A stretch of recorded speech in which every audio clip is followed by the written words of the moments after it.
Imagine walking into your workplace and seeing a wet floor. Is that a hazard or a risk? The answer might surprise you. Understanding the difference is critical to keeping yourself and your coworkers safe. Let's break it down. A hazard is anything that has the potential to cause harm. It can be physical, like a sharp tool, biological, like a virus, or chemical, like toxic fumes. The wet floor we mentioned earlier? That's a hazard because it could cause someone to slip and fall. Some common workplace hazards include heavy machinery, slippery surfaces, electrical wiring, hazardous chemicals, noise and vibrations. A risk is the likelihood and severity of harm occurring due to a hazard. It depends on exposure, control measures, and behavior. For example, a wet floor in an empty hallway presents low risk, no one is around to slip. But in a busy kitchen where workers move quickly, the risk is high because someone is likely to slip and get injured. Think of it this way, a hazard is the problem itself, like a frayed electrical cord. The risk is how likely it is to cause harm, like the chance of someone getting shocked. A hazard exists all the time, but risk depends on how we interact with it. Here are more examples to clarify the difference. A hazard is a chemical spill. The risk is the chance of someone inhaling fumes or slipping on the liquid. Another hazard is a loose electrical wire, and the risk would be the probability of an electric shock or fire.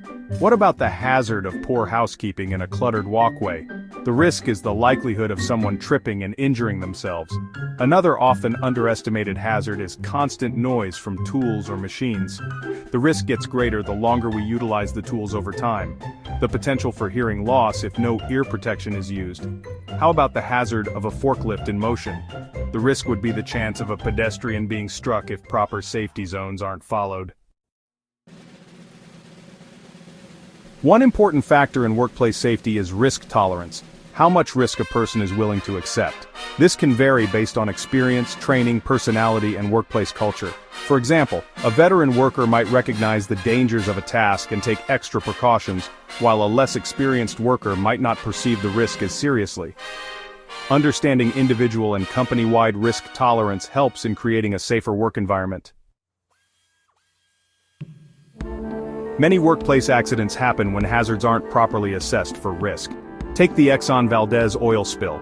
A hazardous material was involved, but the risk increased due to fatigue and operational failures. To reduce risk, we must control hazards. This can be done by eliminating the hazard, for example, cleaning spills immediately, substituting dangerous materials for safer ones, engineering controls like machine guards, administrative controls such as training and safety protocols, personal protective equipment, PPE, like gloves and helmets. Now you know the difference between a hazard and a risk. But here's a challenge. Think of a hazard in your workplace and assess its risk. Let us know in the comments below, and don't forget to like, subscribe, and stay safe.